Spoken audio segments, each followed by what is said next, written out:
बिस्मिल्लाहिर्रहमानिर्रहीम। अस्सलाम वालेकुम, वेलकम टू इन सेशन। मैं हूं आसमा चौधरी। नाज़रीन, आज के प्रोग्राम में हम बात करेंगे मरकज़ की सियासत को तो हम बहुत ज़्यादा डिस्कस करते हैं। आजकल एजेंडे भी पेश किए जा रहे हैं पॉलिटिकल पार्टीज़ की जानिब से पाकिस्तान पीपल्स पार्टी की हुकूमत को। लेकिन जब हम बात करते हैं पंजाब की, तो यहाँ पे 3 बड़ी पार्टीज़ जो हैं उनका क्या किरदार रहा है, और सूबे के बहुत सारे ऐसे मामलात हैं जिन पर भी अब कड़ी तनकीद हो रही है। आज का प्रोग्राम हम बात करेंगे लाहौर में खुसूसन पंजाब की सियासत के हवाले से कि मरकज़ में तो सियासी जमातें हमें इकट्ठी नज़र आती हैं, यहाँ पे भी कोलिशन पार्टनर मौजूद हैं, लेकिन फिर ऐसी क्या वजूहात हैं कि जिसपे अपोजिशन भी हुकूमत के जो काम है उस पर तनकीद भी करती है और उसको खासा सराहा भी नहीं जाता, और बहुत ज़्यादा तनकीद का सामना करना पड़ता है पाकिस्तान मुस्लिम लीग नून को।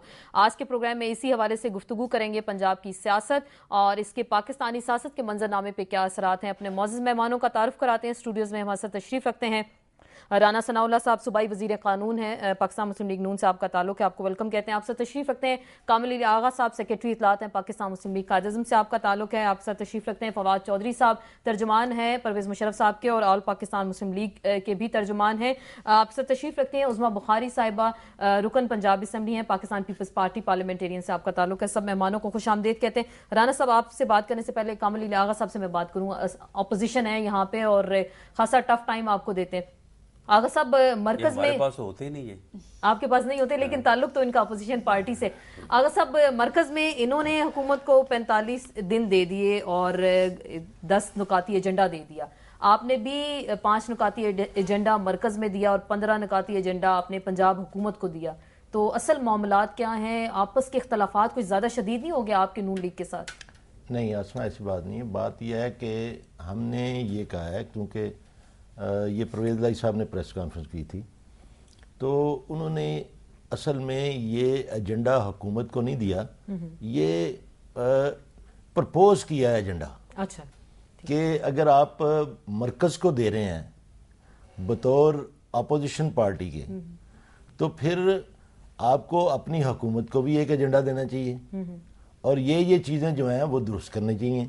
कुछ चीज़ें आपने ख़राब कर दी हैं, कुछ चीज़ें आपने सफ़ाई हस्ती से मिटा दी हैं। अच्छा। और कुछ यहाँ पे हालात ऐसे क्रिएट कर दिए हैं कि जिनकी वजह से आम आदमी की ज़िंदगी तंग हो गई है।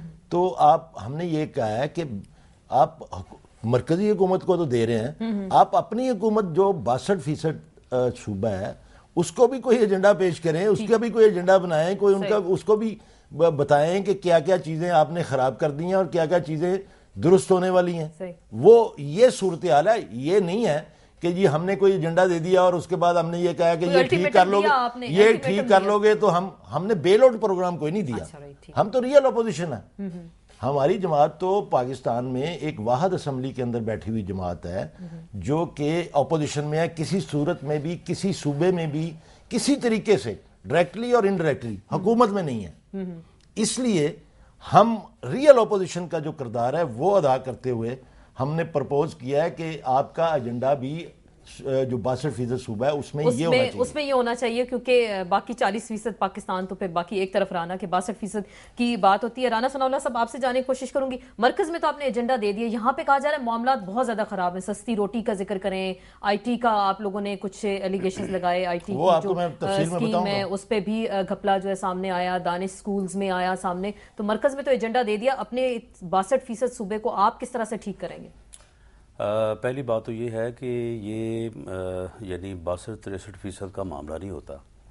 सूबा और मरकज़, बाज़ मामलात में मरकज़ की जो है वो अमलदारी होती है और बाज़ मामलात में सूबे की अमलदारी होती है। ये 60% अगर एक सूबा हो या 20% दूसरा सूबा हो, तो ये ऐसे नहीं होता कि 22% जो है वो बिल्कुल एक साइड पे एक चीज़ जो है वो पड़ी है और उसमें मरकज़ का या दूसरे का कोई तल्लुक़ नहीं है। पंजाब में जो मरकज़ी यानी डिपार्टमेंट्स हैं और वो बहुत बड़े बड़े डिपार्टमेंट्स हैं, तो उनका उतना ही हिस्सा है जितना कि यानी सूबाई हुकूमत का हिस्सा है। तो इसलिए ये कोई ऐसा नहीं है कि 62% जो है वो बिल्कुल अलहदा से जो है वो पंजाब में है और बाकी जो है वो अलहदा है।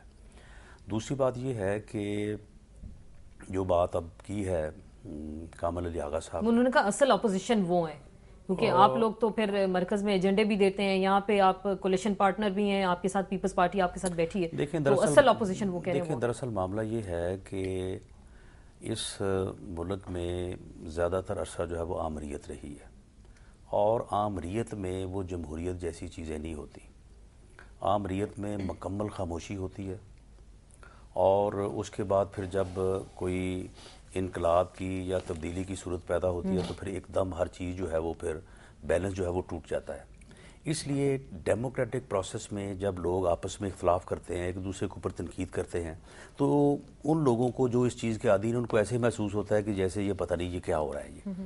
تو اب جو ڈیموکریٹک پروسیس ہے اس میں ایک اپوزیشن یا ایک اپنا جو حکومت میں جماعت ہے وہ کوئی یہ نہیں ہوتا کہ ان کی کوئی ایسی محاذ رہی. اب پیپلز پارٹی کو اگر ہم حکومت سے ہٹا بھی دیں تو کیا اس ملک سے تو باہر نہیں نکال سکتے؟ نہیں نکال نہیں سکتے، لیکن ایجنڈے میں تو آپ کہتے ہیں کہ اگر بات نہ مانی تو 10 دن بعد ہم آپ کو علیحدہ کر دیں گے. بالکل علیحدہ کر دیں گے. کیا پاکستان سے علیحدہ کر دیں گے؟ حکومت سے تو حکومت سے علیحدہ کر دیں گے نا. تو پھر حکومت سے علیحدہ ہو گئے وہ اپوزیشن میں وہ رہیں گے نا، وہ اپوزیشن میں. صحیح. یعنی اگر پنجاب میں ہم اگر حکومت میں نہیں ہیں تو پھر اپوزیشن میں تو ہم ہوں گے نا. ڈیموکریٹک پروسیس تو یہی ہے. اب انہوں نے جو بات کیا کہ سستی روٹی میں یہ ہو گیا، فلاں جگہ پہ وہ ہو گیا، فلاں جگہ وہ ہو گیا، ابھی تو میں نے نہیں کیا، وہ میں نے کیا ہے، آپ نے کیا، یہ انہوں نے بات کی. اچھا اب اس میں بات یہ ہے کہ جو ایجنڈا جو ہے یا جو نکات ہے جو میاں نواز شریف صاحب نے پیش کیے ہیں، وہ کوئی میاں نواز شریف کے یا پاکستان مسلم لیگ نون کی طرف سے کوئی ایجنڈا یا نکات نہیں ہے، بلکہ وہ چیزیں ہیں جو کہ پاکستان کے لیے ہے اور 17-18 کروڑ عوام کے لیے ہے.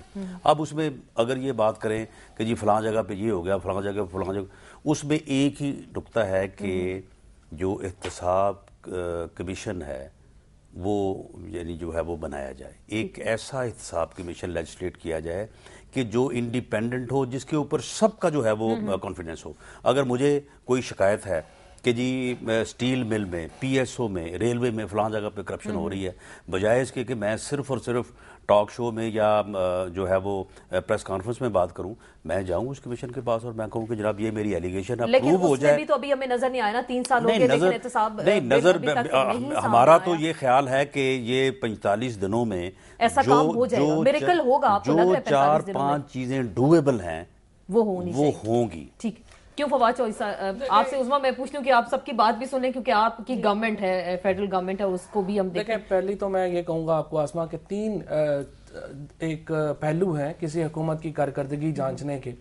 ایک اس کا سیاسی پہلو ہے، اس کا انتظامی پہلو ہے، اور اس کا معاشی پہلو ہے. اس اعتبار سے آپ دیکھ سکتے ہیں حکومت کامیاب ہے یا ناکام ہے.